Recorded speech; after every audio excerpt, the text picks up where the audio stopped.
Hello friends, welcome back to my YouTube channel. आज हम कर रहे हैं इंस्पेक्टिंग ऑफिसर का जो एग्ज़ाम हुआ था 24 फरवरी 2026 को शिफ्ट 2 में, उसका English part. Let's get started.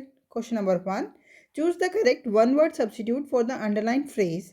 The scientist was honoured for discovering a plant that can leave both on land and in water. तो हमारे को वन वर्ड सब्स्टिट्यूट करना है, leave both on land and in water. Aquatic का क्या मतलब होता है? जो ओनली पानी में रहे, living in water only, living in water only. और टेरेस्ट्रियल जो ओनली लैंड पर है, living living on land only. Amphibians, amphibians वो होते हैं जो बोथ लैंड पे भी रहें और वाटर में भी रहें। तो able to live both on land and in water.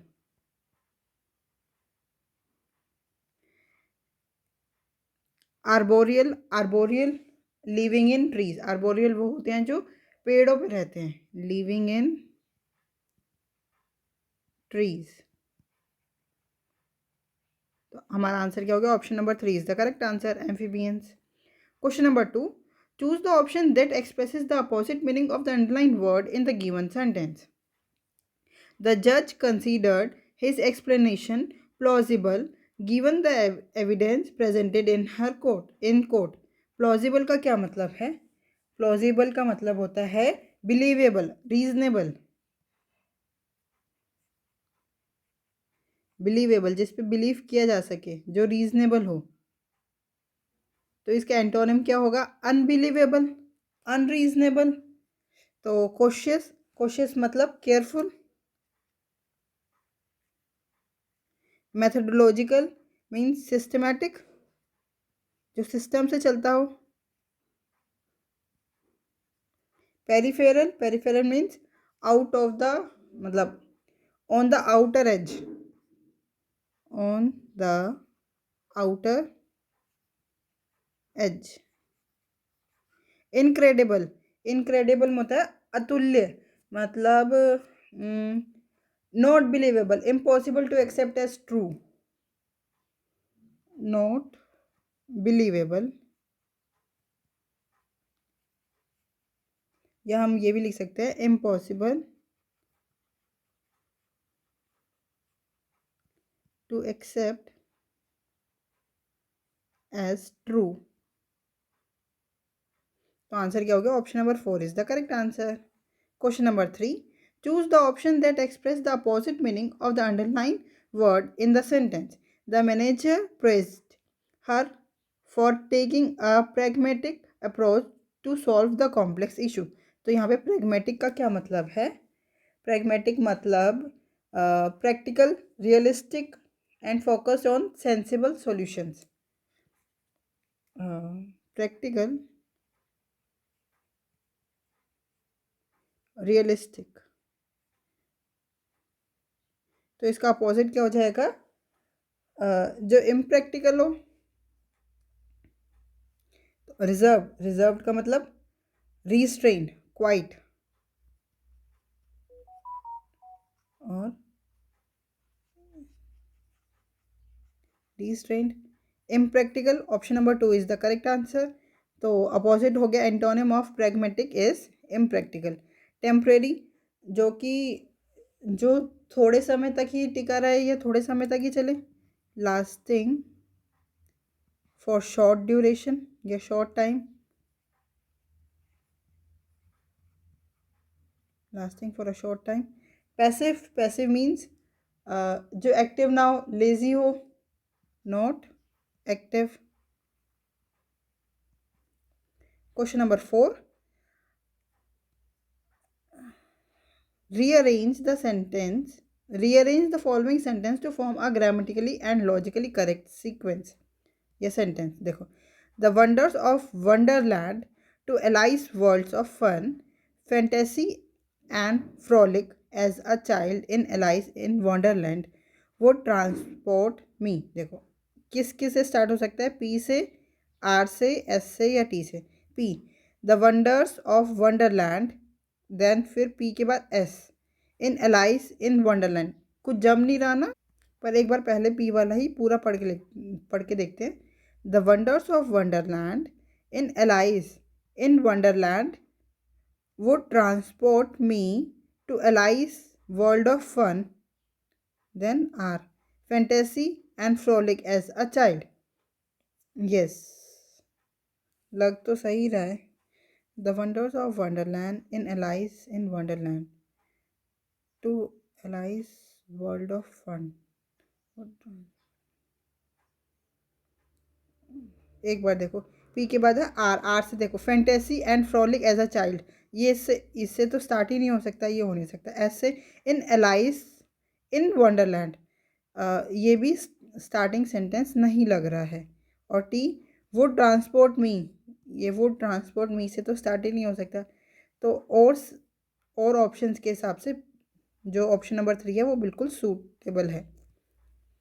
Question number 4, complete the sentence correctly in direct speech. The scientist exclaimed dash this story dash.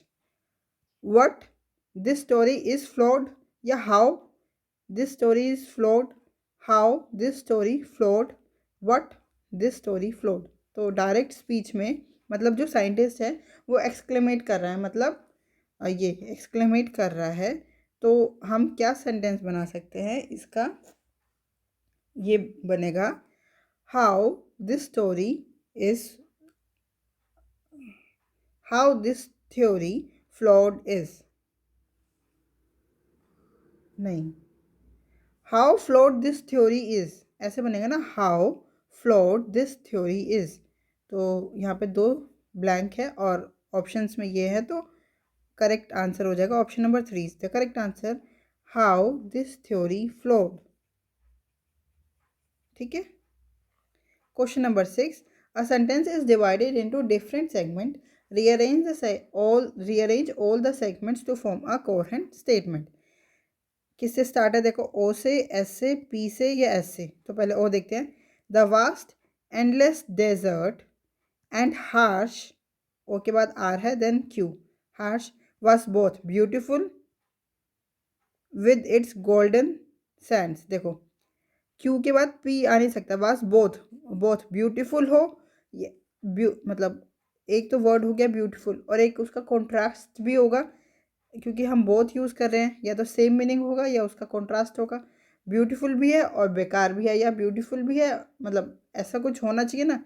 तो आर के बाद पी तो आ ही नहीं सकता, ये नहीं होगा। अब देखते हैं सेकंड ऑप्शन, एस क्या है? Under the scorching sun, the vast endless desert with its golden sands was both beautiful and harsh. Yes, सी बिल्कुल, ऑप्शन नंबर 2 बिल्कुल सही लग रहा है, क्योंकि ये सेंटेंस भी पूरा सही बन रहा है। देखो क्या है? Under the scorching sun, the vast endless desert with its golden sands was both beautiful and harsh. Option number 2 is the correct answer. Question number 7. Rectify the sentence by selecting the correct spelling of the from the options. The journalist article revealed several discrepancies in the official statement. Discrepancies, सबसे पहले हम खुद ही spelling लिख के देख लेते हैं क्या होगा। DISCRIPCRI नहीं, CREPANCIES, डिस्क्रिपेंसीज, ये तो पूरी सेम ही स्पेलिंग लिखी। आई थिंक ये स्पेलिंग बिल्कुल सही है और यही सेम स्पेलिंग ऑप्शन 4 में भी है, तो आंसर क्या होगा? Option number 4 is the correct answer. Question number 8, complete the sentence by choosing the option that correctly fills both blanks with appropriate preposition. The participants were asked to submit their reports dash Friday and attend the feedback session dash the conference hall. देखो, किस दिन हमारे को specific बता दिया कि Friday को ही submit करनी है। तो the participant were asked to submit their reports Friday तक, तो by Friday and attend the feedback session in the conference hall के अंदर, है ना। तो आंसर क्या हो गया? Option number 1 is the correct answer. Question number 9, choose the idiom that can correctly replace the underlined segment in the sentence. She trusted him completely, but he betrayed her and took advantage of her trust. तो took advantage of her trust के लिए हमारे को एक idiom choose करना है। pulled the wool over her eyes, paid through the nose, held her horses या broke the ice। Option number 1 देखो, pulled the wool over her eyes का क्या मतलब होता है? टू ट्रिक समवन, मतलब किसी को धोखा देना। टू डिसीव और ट्रिक समवन, टू डिसीव और trick someone. Paid through the nose, paid through the nose का क्या मतलब होता है? पेड टू मच, बहुत ज़्यादा पे करना। Paid too much.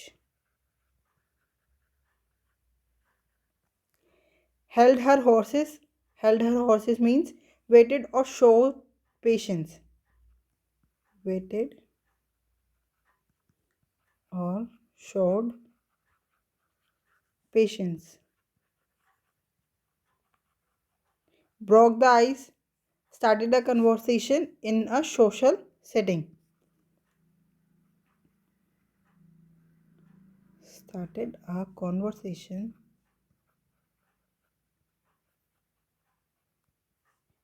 in a social setting। तो हमारा आंसर क्या हो गया? Option number 1 is the correct answer. Question number 10, what is thinking back and reviewing past events called? Thinking back and reviewing past events को हम क्या कह सकते हैं? सस्पेक्ट, इंट्रोस्पेक्ट, रेट्रोस्पेक्ट या नोस्टैल्जिक। तो हम उसको कहते हैं रेट्रोस्पेक्ट। मतलब जो पास्ट में हो गया उसको दोबारा सोचना है और उस पर रिव्यू करना। तो वो होगा answer option number 3 is the correct answer. Suspect क्या होता है? टू डाउट और बिलीव समथिंग, टू डाउट और believe something may be true without proof, to doubt और बिलीव समथिंग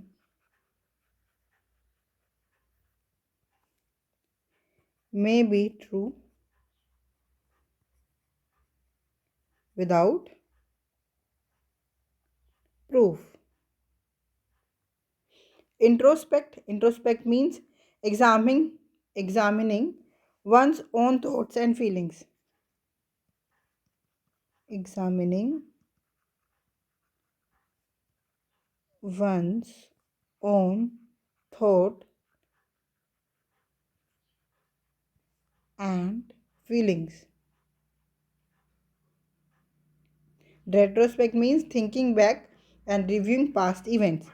Nostalgic, nostalgic का मतलब होता है a feeling of longing for the past, a feeling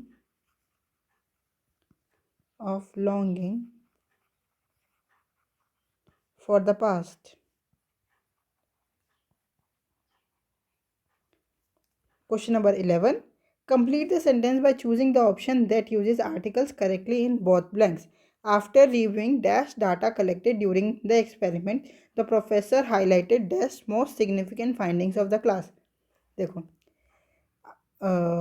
after reviewing data collected during the experiment, कोई particular experiment मतलब specific experiment हम कर रहे होंगे, उस टाइम पे हमने जो डाटा कलेक्ट किया means after reviewing the data collected during the experiment the professor highlighted dash the most significant findings of the two the class. तो स्पेसिफिक है मतलब कुछ ही मोस्ट सिग्निफिकेंट होगा ना, तो इसलिए द, तो दोनों ब्लैंक में द ही आ जाएगा हमारा answer. Option number 1 is the correct answer. Question number 12, select the correct form of the verb in future perfect tense. Future perfect tense में बनाने के लिए हमारे को क्या चाहिए होता है? Will plus have plus past participle means verb की थर्ड फॉर्म। तो she will have finished the assignment. Option number 3 is the correct answer. Option number 3। Question number 13. Which of the following sentences correctly written in passive voice. Passive voice में कौन सा correct लिखा है, देखो passive voice है तो एक बार हम पढ़ लेते हैं सारे। बाय वर्ड यूज़ होगा ही जब हम सब्जेक्ट को ऑब्जेक्ट में चेंज करते हैं। The committee reviews the proposal thoroughly, नहीं। The committee has reviewing the proposal thoroughly, being लगना चाहिए था। The proposal is reviewed the committee every month. The proposal has been being reviewed by the committee. Option number 4 is the correct answer. By भी है और being भी लग गया जब रिव्यू होगा, है ना। Question number 14, complete the sentence by choosing the option that uses appropriate adverbs in both blanks.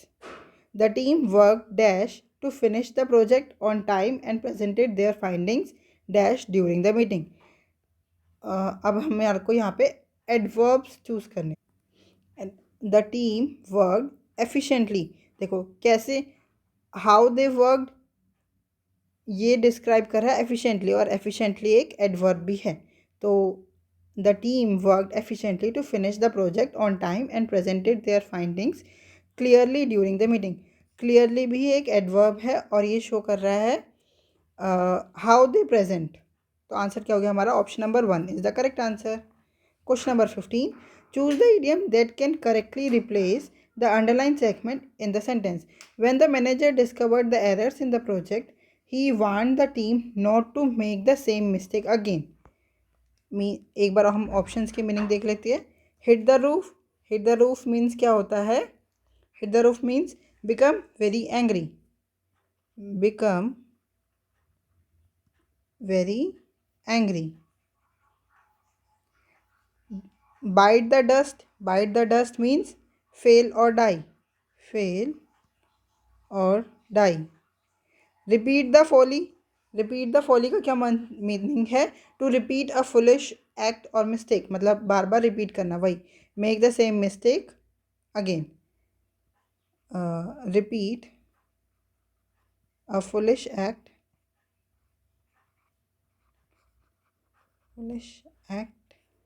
or mistake.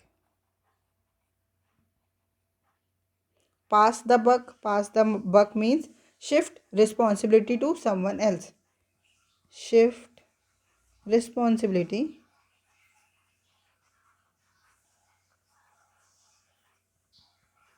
to someone else.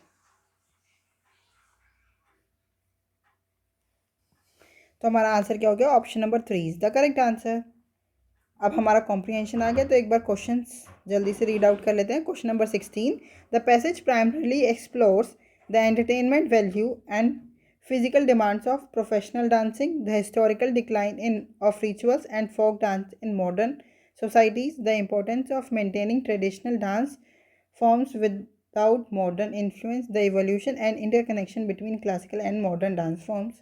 Question number 17, a fitting title for this passage would be, title पूछ रहे हैं क्या, वो तो एक बार passage पढ़ के ही पता चलेगा। टर्न ऑफ द पैसेज, वो भी पैसेज पढ़ के पता चलेगी।